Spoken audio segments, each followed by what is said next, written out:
GB tutorial में आप सबका स्वागत है। सो स्टूडेंट, आज हम देखने वाले हैं यहाँ पे next topic earth gravitational acceleration. It's very important topic. So listen student, ये वीडियो आपको लास्ट तक देखना है। अगर आप लास्ट तक पूरा देखोगे तो आपको ये टॉपिक कैसे क्लियर करना है मैं आपको आसानी से बताऊंगी, यानी इजीली आपको कैसे ये याद रख सकते हैं। ठीक है स्टूडेंट, चलो लेट्स सी। अभी यहाँ पे प्रीवियसली हमने देखे थे ग्रेविटेशनल यानी यूनिवर्सल जो एक्सलेशन था, सॉरी नॉट एक्सलेशन, जो यूनिवर्सल ग्रेविटेशनल फोर्स था वो हमने देखा था। ठीक है, तो उसके बाद हमें ये वाला पार्ट क्लियर करना है। अभी ये क्या है वो देखने से पहले you know the acceleration. Acceleration क्या होता है स्टूडेंट? अभी आपको याद होगा, इनकेस नहीं याद है कोई बात नहीं स्टूडेंट, कोई बात नहीं स्टूडेंट। एक्सलेशन क्या होता है? What is the acceleration? Acceleration यानी क्या होता है? Rate of change of velocity with respect to time, यानी कि जो हमारी चेंज होने वाली velocity, change of velocity with respect to time, या इन शॉर्ट में आपने ऐसा फॉर्मूला लिखा था। आई होप अभी आप थोड़ा याद आया होगा, आया कि नहीं याद? ठीक है, तो ये हमने 9th में क्लियर किया था व्हाट इज द एक्सलेशन। तो ये एक्सलेशन तो अभी क्लियर हो गया। जो यहाँ पे क्या होता है, समथिंग एक ऑब्जेक्ट चेंज होता है विथ रिस्पेक्ट टू उसको कितना टाइम लगता है वो। अभी यहाँ पे हमें देखना है एक्सलेशन, बट किसका? Gravitational acceleration. अभी ये क्या है वो देखने से पहले, ठीक है, अभी मैंने आपको प्रीवियस लेक्चर में क्या बताया था, अगर इन केस कोई भी यहाँ पे मान लो, सपोज ये हमारी अर्थ है और ये यहाँ पे समथिंग कोई ऑब्जेक्ट है। अभी यहाँ पे मान लो इसका फोर्स हो गया है 0। अभी फोर्स 0 हो गया, देन यहाँ पे क्या होगा? Then in that time, sorry, so in that time the exert यानी earth exert the force on that object, यानी तब यहाँ पे क्या है कि उसके ऊपर फोर्स एक्सर्ट तो पहले से हुआ है, पर उसके पास कोई समथिंग फोर्स था। अभी उसका फोर्स 0 हो गया, इसलिए ये अभी क्या हो रहा है? नीचे आएगा, यानी ये नीचे खींचेगा। जैसे ये नीचे आ रहा है तब वहां पे होगी वेलोसिटी। ठीक है, वेलोसिटी यानी क्या होगा? इन शॉर्ट में it's a gravitational acceleration. Velocity जहां है वहां पे एक्सलेशन है, पर ये एक्सलेशन कौन सा है? It's a gravitational acceleration.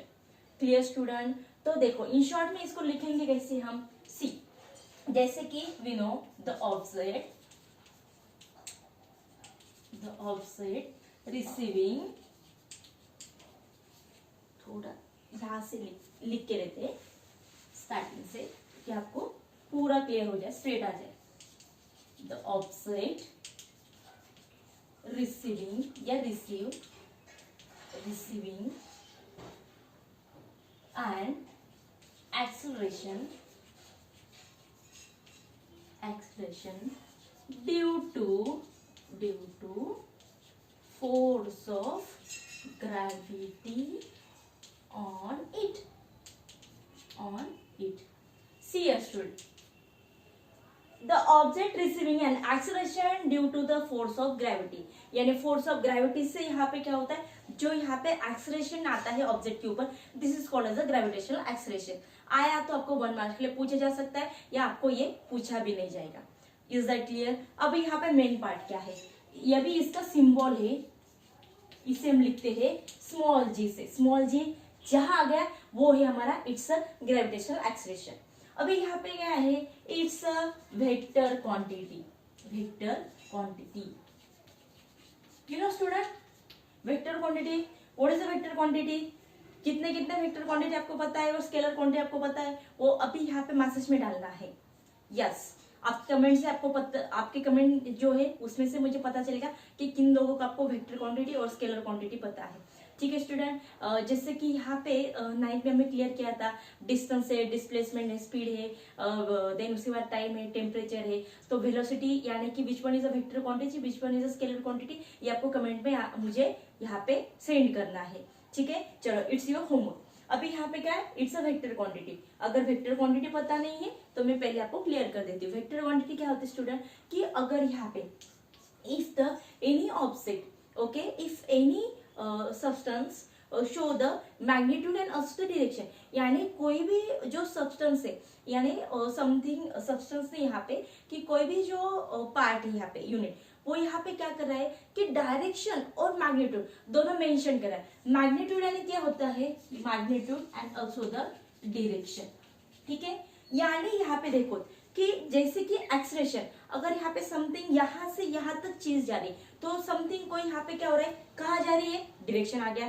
ठीक है, उसके बाद यहाँ पे क्या है, मैग्नीट्यूड समथिंग कितना किलोमीटर गया है, आधा यहाँ पे क्या हो गया कि हाफ किलोमीटर गया है, 1 किलोमीटर वॉट एवर समथिंग, यानी मैग्नीट्यूड विद डायरेक्शन, ये दोनों पार्ट जहाँ आते हैं वहां होते हैं हमारे इट्स अ वेक्टर क्वांटिटी। और स्केलर क्वांटिटी क्या है कि जो सिर्फ मेंशन करता है डायरेक्शन, सॉरी नॉट है डायरेक्शन, जो सिर्फ मेंशन करता है magnitude, this is called as a scalar quantity. Clear student? चलो अभी यहाँ पे नेक्स्ट में, अभी इसकी वैल्यू क्या है, वैल्यू से पहले इसका यूनिट है मीटर पर सेकेंड स्क्वायर, जो एक्सेलरेशन का यूनिट है वही यहाँ पे ग्रेविटेशन का यूनिट है, बिल्कुल चेंज है। उसकी वैल्यू क्या है वो भी मैं आपको बताने वाली हूँ, ठीक है। चलो लेट्स सी, अभी यहाँ पे देखो, यू नो यूनिवर्सल लॉ जो मैंने यहाँ पे लिया था एफ वाला, so F is equal to G M is equal to are.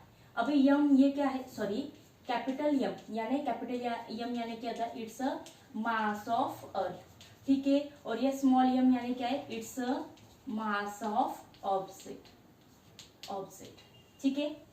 Radius दिया है, अभी यहाँ पे हमें क्या करनी है, रेडियस को चेंज करना है, R is equal to R square लेना है, बिकॉज ये जो आर है, R is the radius of earth.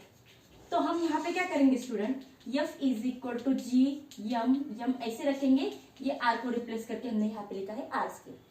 Clear? अभी यहाँ पे पता है हमें, वी नो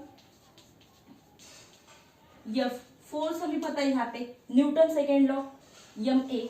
अभी पर यहाँ पे हमें क्या है, मास इंटू एक्सेलरेशन, बट अभी यहाँ पे एक्सेलरेशन हमें क्या लेना है, यस इट्स जी लेना है, एम जी, ठीक है। So we know the value of F is M G, so हम यहाँ पे क्या करेंगे, एफ को रिप्लेस करके वहां पे लिखेंगे एम जी, ठीक है।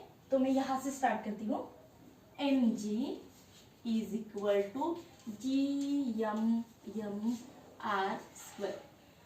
अभी यहाँ पे स्टूडेंट मान लो ये m यहाँ है, अभी ये इस तरफ आ गया तो क्या होगा, ये डिवाइड होगा, तो यम ये कैंसिल हो जाएगा, ठीक है। तो मैं क्या करती हूँ, इसको यही से ही मैं पूरा कैंसिल कर देती हूँ। Clear student? अभी हमारे पास क्या है, g is equal to G M R square. अभी यहाँ पे जो g की वैल्यू, g यानी क्या होता है, इट्स अ ग्रेविटेशनल एक्सेलरेशन, वो वैल्यू मैंने आपको पिछले लेक्चर में बताई थी, 6.6 इंटू 10⁻⁻11। अभी ये मास की वैल्यू क्या है, 6 इंटू 10⁻24, और रेडियस क्या होती है उसकी, 6.4 इंटू 10⁻6। ये जो तीन वैल्यू स्टूडेंट, ये हमेशा याद रखनी है। कोई भी न्यूमेरिकल्स अगर आपको ये ग्रेविटेशन के ऊपर सॉल्व करना है तो आपके पास ये सब वैल्यू आपके माइंड में होनी चाहिए, तभी आपको कोई भी न्यूमेरिकल अच्छे से सॉल्व कर सकते हो। Clear student? चलो लेट्स सी, अभी इसका हमने स्क्वायर दिया है तो हमने इसका लिया यहाँ पे स्क्वायर। सी अभी नेक्स्ट वाला पार्ट, जो यहाँ पे नंबर वाला पार्ट है एक तरफ लिखेंगे, जिसको स्क्वायर है यानी रेस्ट वाला पार्ट है वो एक तरफ लिखेंगे। सी 6.67 into 6 divide by 6.4 bracket square, ठीक है। अभी यहाँ पे क्या हुआ देखो, ये 11 24 में से माइनस हो गए, बचे कितने यहाँ पे 11⁻13। अभी यहाँ पे 6 टू द कितना हो गया रे, 12 हो गया।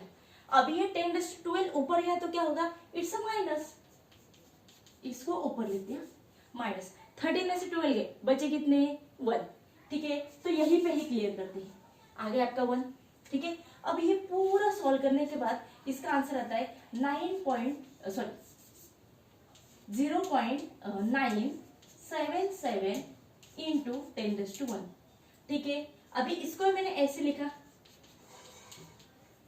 मीटर पर सेकेंड स्क्वायर, ये हो गई आपकी जी की वैल्यू 9.7। पॉइंट के बाद मैंने बताया, अगर पॉइंट के बाद आपको 5 या 6 यानी अबव 5 की वैल्यू अगर आती है तो हमें नेक्स्ट वाले वैल्यू लिखनी, यानी हम यहाँ पे क्या लिखेंगे 9.77, यानी नियर बाई हमने यहाँ पे लिखी ए, तो जी की वैल्यू यहाँ पे होती है 9.8 मीटर पर सेकेंड स्क्वायर। तो ये सब डेरिवेशन याद रखना है क्या स्टूडेंट? बिल्कुल नहीं। यहाँ पे मेन पार्ट क्या है, दिस वन, ये और ये चार वैल्यू सिर्फ आपके माइंड में होनी चाहिए। अब भी कभी आपके नोटबुक में लिख लो, ये आपको आगे काम आने वाली, कैसे मैं बताने वाली हूँ। यहाँ तक क्लियर हो गया? चलो अभी हमें यहाँ पे जी की वैल्यू मिल गई कि जो कांस्टेंट होती है, बट अभी मैंने यहाँ पे आपको एक क्वेश्चन पूछा, now tell me acceleration, gravitational acceleration is the same to everywhere, what do you think? Gravitational acceleration सब जगह सेम होता है क्या student? No, it's not a same. सब जगह वो सेम नहीं होता है।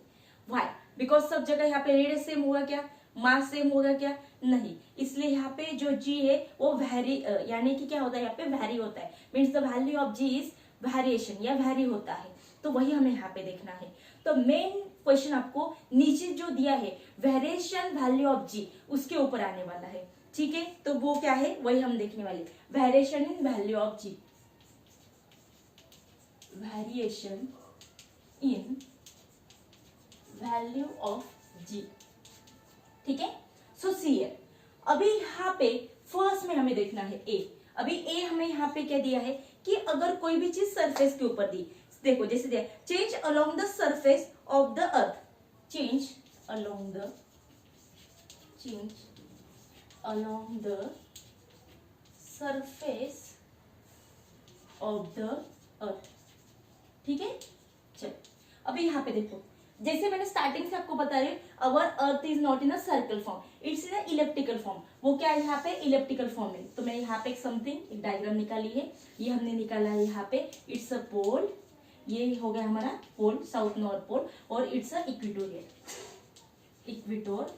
या इक्वेटोर पार्ट। ठीक है, अभी देखो यहाँ पे our earth is in that form, अभी ये जो अर्थ है हमारे इन दिस फॉर्म, तो ये इस फॉर्म में है, तो हमारी जी की वैल्यू सब जगह सेम है क्या, नहीं। व्हाई? बिकॉज यहाँ पे ये सेंटर दिया है, तो जैसे ये ऊपर वाला पार्ट क्या है, यानी at a pole our earth in a bulge form, यानी बल्जेस फॉर्म, ठीक है, बल्जेस फॉर्म। एक मिनट है, इसकी स्पेलिंग, ओके, बल्जेस फॉर्म। ठीक है, चलो अभी यहाँ पे जैसे कि यहाँ पे बल्जेस फॉर्म में दी है, यानी थोड़ी सी बड़ी दी है। जैसे जैसे हम इक्वेटोरियल की तरफ जा रहे हैं वैसे वैसे यहाँ पे शेप सेम है क्या, यानी सॉरी सेम है, no is not a same, ऐसे ऐसे होते जा रहे हैं। यानी at equatorial the surface it's a flat form, it's a flatted form surface. So यहाँ पे हम शॉर्ट में बोल सकते हैं अवर अर्थ, यानी कि our earth is not in a plane surface. Okay, so that's why G and the value of G is not same to everywhere, because our earth is in an elliptical form. So that's why if our offset at a pole, then the value of G is 9.8.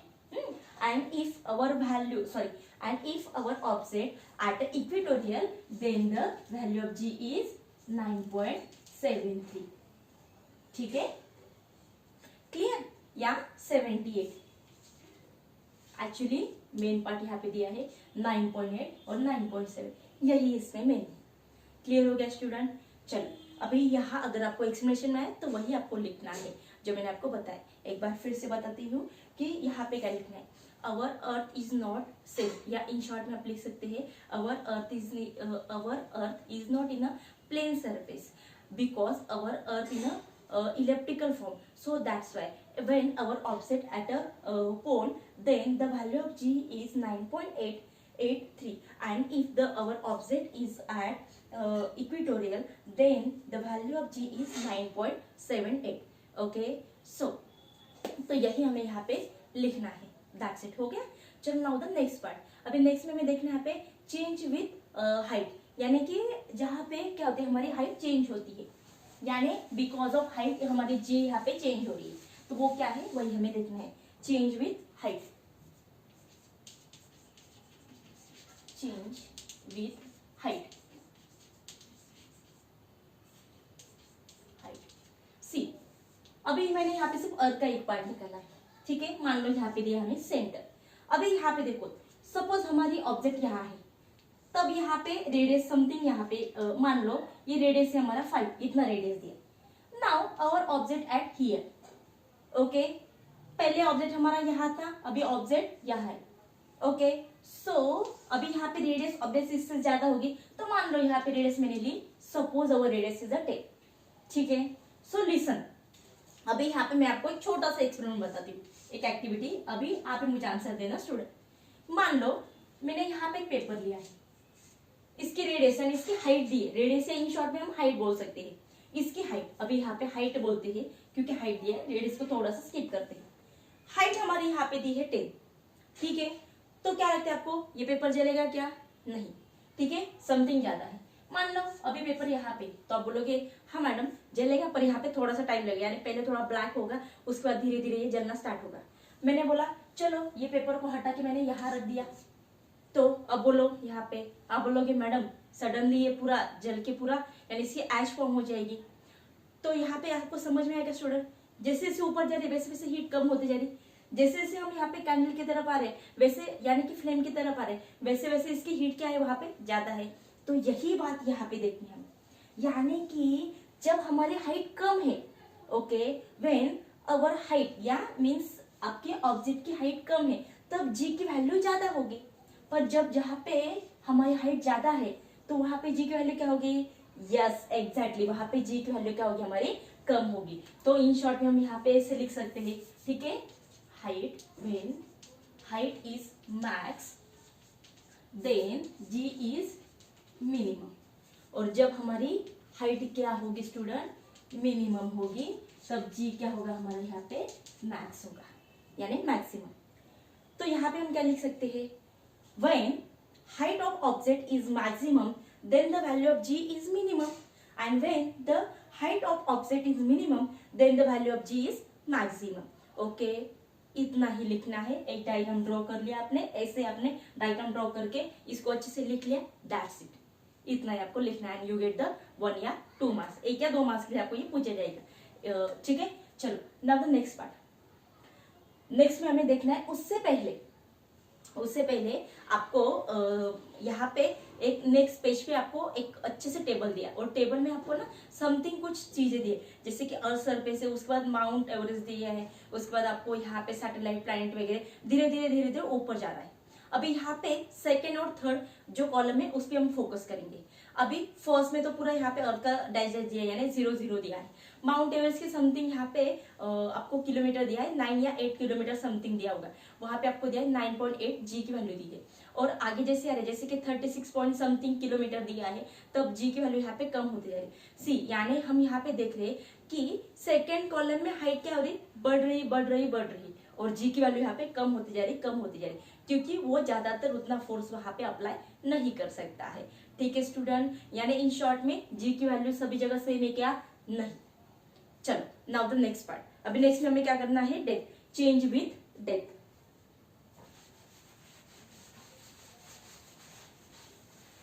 हाँ student, अच्छे से enjoy करते पढ़ना है, और उसके साथ अच्छे से एंजॉय करते अच्छे से लाइक करना है और सब्सक्राइब भी करना है, ठीक है। चलो चेंज विथ डेप्थ। स्टूडेंट एक बात अच्छे से याद रखो, अगर आप पूरा माइंड फ्री से पढ़ रहे तो ये पूरा साइंस आपको इजी हो जाएगा, पर अगर आप बर्डन लेके पढ़ रहे अरे क्या है सिर्फ करना है तो आपको कुछ भी समझ में आएगा, ठीक है स्टूडेंट। तो पूरा बर्डन निकाल दो और फ्री माइंड से यहाँ पे देखो कि अरे कुछ यहाँ पे अच्छा ही हो रहा है, ठीक है। चलो लेट्स सी, अब यहाँ पे चेंज विथ डेप्थ, ये हमारे यहाँ पे फिर से मैंने अर्थ निकाली, सब जगह मैडम अर्थ ही निकाली, अभी क्या करें, सब जगह ग्रेविटेशनल फोर्स दिया है तो अर्थ की डायग्राम ड्रॉ करेंगे। चलो लेट्स, अभी यहाँ पे सेंटर दिया है, समथिंग हमारा ऑब्जेक्ट यहाँ था, अभी हमारा ऑब्जेक्ट यहाँ गया है। अभी यहाँ रेडियस कितनी थी? मान लो यहाँ पे समथिंग 5 रेडियस है, अभी उससे कंपेरेटिव यहाँ पे रेडियस क्या होगी? इट्स 3 रेडियस होगी। मान लो ये ऑब्जेक्ट यहाँ गया तो हमारी रेडियस क्या होगी? इट्स 0 हो जाएगी। चलो अभी पहले फोकस करते हैं यहाँ पे, सॉरी यहाँ और यहाँ पे फोकस करते हैं, ठीक है। अभी यहाँ पे जैसे कि देखो चेंज विथ डेप्थ, जितना यहाँ पे डेप्थ यानी जैसे कि हाइट बढ़ रही थी तो जी की वैल्यू कम हो रही थी, ज्यादा हो रही थी, सेम एज इट इज यहाँ पे डेप्थ में भी सेम वही दिया है। अगर यहाँ पे रेडियस ज्यादा है, सी है यहाँ पे रेडियस ज्यादा है तो जी की वैल्यू क्या होगी? कम होगी, पर यहाँ पे रेडियस कम है तो जी की वैल्यू ज्यादा होगी, सेम। तो यहाँ पे क्या लिखेंगे हम? रेडियस इज, जब यहाँ पे मैक्स होगी तो जी क्या होगा वहां पे? मिनिमम। जहाँ पे रेडियस अभी यहाँ पे क्या हो रहा है? मिनिमम, कम हो रहा है, तब हम क्या बोलेंगे? जी इज मिनिमम, ठीक है स्टूडेंट।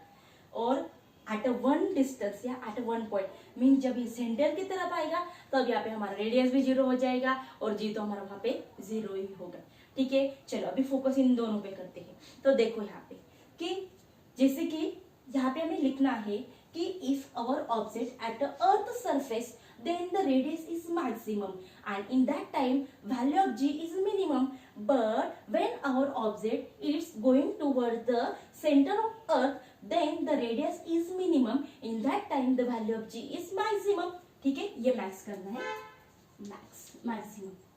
ठीक है, तो ये वाइस वर्सा आपको याद रखना है. और लास्ट में when our object at a center, then the radius या इन शॉर्ट में हम बोल सकते हैं then the all value 0 at that point. ठीक है, और दूसरा एक बार, जैसे जैसे नीचे आ रहा है वैसे वैसे यहाँ पे क्या होगा, मास.